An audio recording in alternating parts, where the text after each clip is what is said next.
Hello Yugioh players, how are you today? Today we're going to have a discussion about link monsters. You guys have had a year, just over a year, to really play with links and really come down with a decision. Are they good for the game or bad? Now initially when it first came out, I said that, hey, it's going to slow down the game. Yes, it slowed down the game, as in decks now rely on having a link monster to point down, to have arrows or spaces open in order to sync roll or exceed or make any other plays. There's no more just spam 5 monsters and that's it.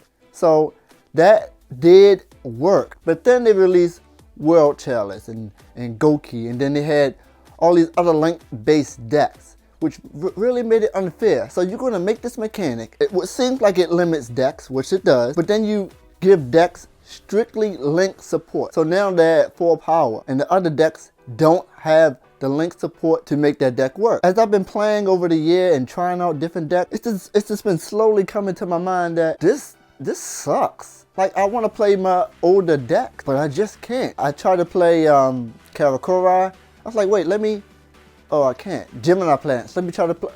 Oh, I need a link monster. So I have to somehow focus my deck in a way so I can make sure I summon a link monster first. Most of the decks I've been trying to play, the older school decks, they don't have a link monster of their own that supports their deck. You might say the generic support is giving those decks a chance, but those generic supports don't really help the deck move forward. Another thing I want to talk about is creativity in Yu-Gi-Oh!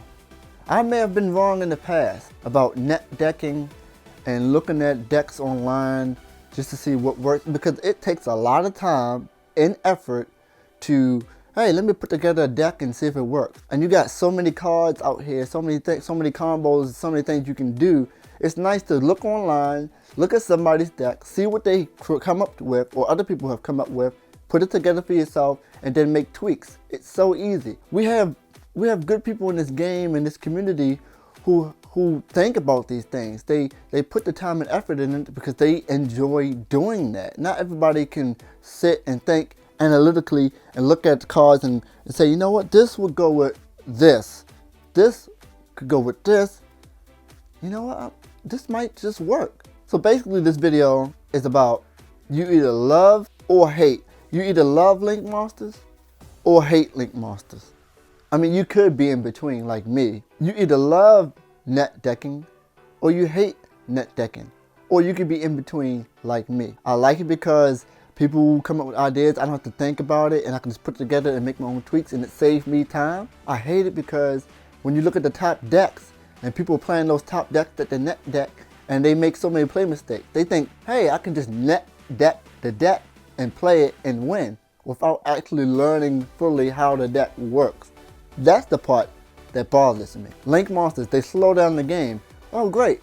Now they come up with a full link based deck, and that deck is not slow at all. All the cards, all the decks I want to play, I can't play because I'm forced to play a link monster in it first, and it just doesn't work. Now we gotta wait until they release cards or support or brand new support for those decks. And it's good because now they can come up with new products and things like that. So I see both sides of it. So in short, I like the game and I enjoy it, and I'm gonna keep playing it, and I have no choice but to suck it up.